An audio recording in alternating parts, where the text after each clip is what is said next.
Hello, welcome back to another Indiana Jones Adventure Series action figure review. Today we'll be taking a look at Indiana Jones from The Last Crusade. This is a figure from Wave 3, and this video will be the start of Wave 3 reviews. And here's the thing. So my last video, we looked at Marcus Brody and Belloc, the two-pack.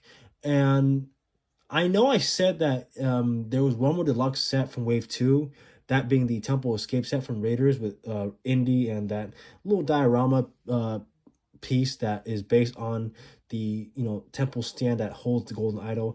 I don't have it yet, so rather than waiting to get it, I'm just gonna move on to Wave 3. And once I do get the Temple Escape deluxe set, we'll review that later on. And yeah, but just for the sake of time and everything, I thought I'd jump straight to Wave 3. And of course, the figure I'm going to review first is Indy himself, given that that is literally, he's literally the main character of the franchise, obviously. Now, before we take a look at the figure itself, we'll take a look at the packaging that he comes in. The packaging, of course, is your standard Adventure Series packaging. I'll move him to the side. Nothing new. We got the same specs. This is also another build and artifact figure. And we also have right here, well, it says right here. And the artifact you build isn't really an artifact. It's more of a set piece from the film, that being the Grail altar that, contains all the different grails. And of course, if you were to, approach the altar with all the grails, you have to choose wisely. For the true grail will give you life, and the false grail will take it from you.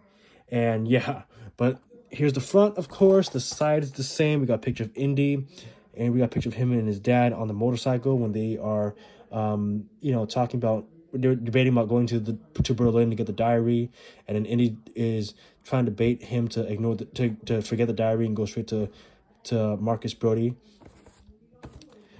The back is the same, of course, and same stuff. We got the scale of the figure and the accessories that he comes with, that being his whip, coiled whip, MP40 machine gun that he takes from the Nazi officer, his revolver, and the right stand or the right leg for the Grail altar, which is that one.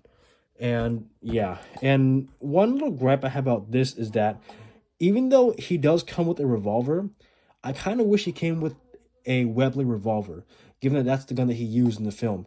This revolver is a repack from the Raiders Indy and the Temple of Doom Indy, and I can it's fine, but I really wish they made a Webley revolver just for the sake of the figure, because it would have been more fitting and it would have made more sense that way. But this revolver is better than nothing, so I'm not gonna complain too much. So yeah, but it's just a little nitpick that I have, but it doesn't ruin the figure. This side, of course, is the same. We got this, we got a picture of the artifact, and it tells you right here. We got other figures in the wave like Indy himself, the Grail Knight, Elsa Schneider, Henry Jones Sr., Jurgen Voller, and Ronaldo. Both of these characters from the Dial of Destiny, and I do have those figures, so we'll look at those after we get through the other figures in Wave 3. And that is it for your packaging. Let me put it back here. Oh, I forgot to mention, like I mentioned earlier, this is literally just called Indiana Jones, The Last Crusade, or it's literally just labeled as Indiana Jones from The Last Crusade. And as you can tell in the packaging, you see his name, and they just put The Last Crusade in parentheses. It isn't call it Indiana Jones, Castle Broomwald, Indiana Jones with a tie. Just Indiana Jones from The Last Crusade. But yeah, let's put this back here. So let's take a look at the figure. I would say in terms of the detail, the figure looks great. The body is mostly just a reuse from previous figures. And the only thing new about this figure is the head sculpt and the holster. Well, the holster and hook, whip hook isn't new, but they actually fixed it, and you can actually store his gun and actually hang his whip from his belt, and that's fantastic. And in terms of the head sculpt, he looks just like Harrison Ford. Not perfect, but it looks more like Harrison than, say, the Raiders Indy or the Temple of Doom Indy. And I'll do a comparison towards the end of the video. And like I said, the body is a reuse of previous figures, mostly Indy. And I want to point out that the neck or the collar is part of the lower neck joint, and it has a tie attached to it, and it's actually a reuse well, they reused the collar joint for other figures like Voller, Marcus Brody, Balok from the Ark Showdown, and so on and so forth. And I believe they used it for Tote and Chasm, and yeah, so that's also reused too. And obviously they repainted it differently for this one to match Indy's outfit. So articulation that Indy has is, first of all, he has an articulated hat. If you take the hat off, there's actually this peg with a ball joint in the middle of his head. I'm not going to take it off because it looks cursed and it looks ridiculous. So I'm not going to take it off, but his hat is on a ball joint, or it seems like it. His head is on a ball joint. His lower neck is on a ball joint, which is, again, attached to the collar. Actually, let me just double check that, because they might have just made this permanent.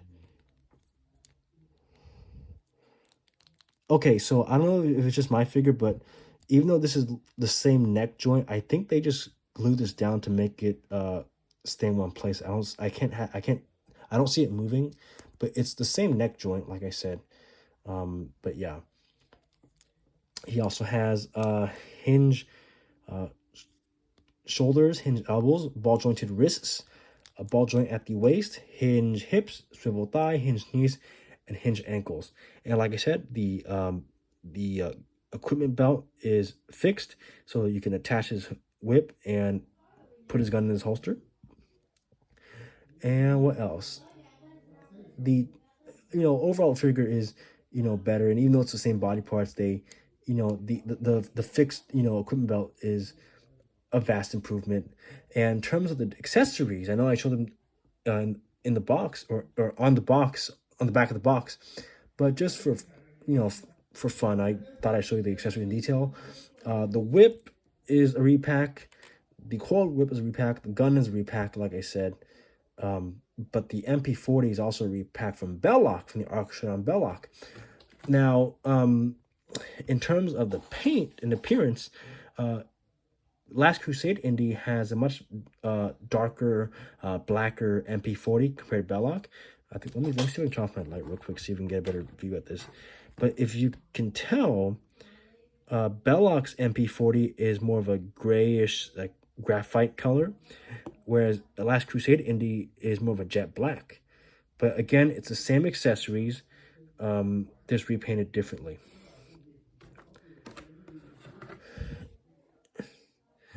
And let me show you what the leg looks like. He comes with this leg right here. And yeah, and if you buy Elsa Snyder, you get the other leg.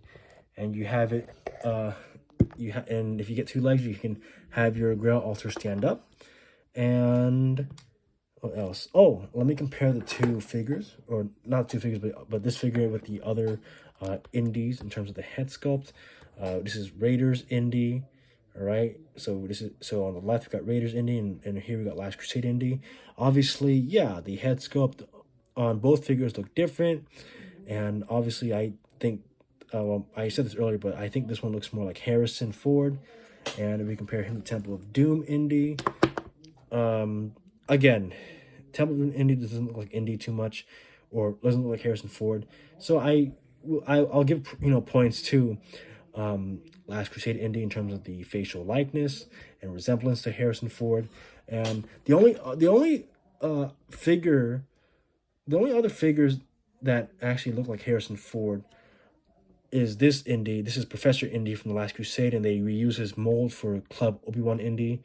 And yeah, this one looks a lot like Harrison Ford than the Last Crusade Indy, but in terms of Indy and his adventure gear, this one looks more like Harrison Ford compared to the Raiders and Temple of Doom Indy.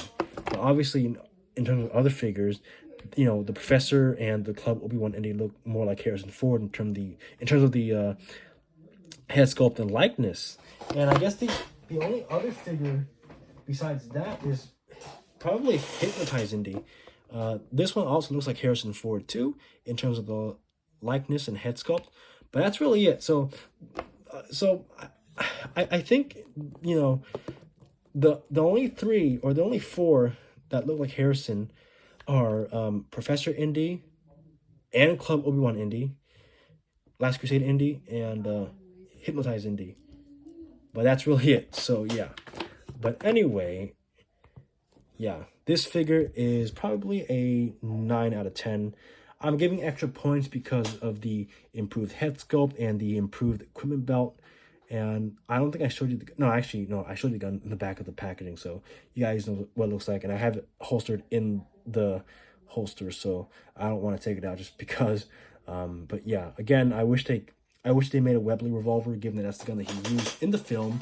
And it would be more accurate, but I can understand why they would repack the same gun, because I guess making a Webley would be time consuming and it would have costed more money and time just to make a new sculpt, a new gun sculpt for a figure accessory. But other than that, not a bad figure. Again, a much more improved version of Indy compared to the first couple of Indies that we've had in waves 1 and 2. And yeah, but anyway, I hope you guys enjoyed this review. Thank you for watching. As always, be sure to like, subscribe, comment down below, hit the bell icon, and I will see you in the next video. Have a great rest of your night and enjoy. Bye.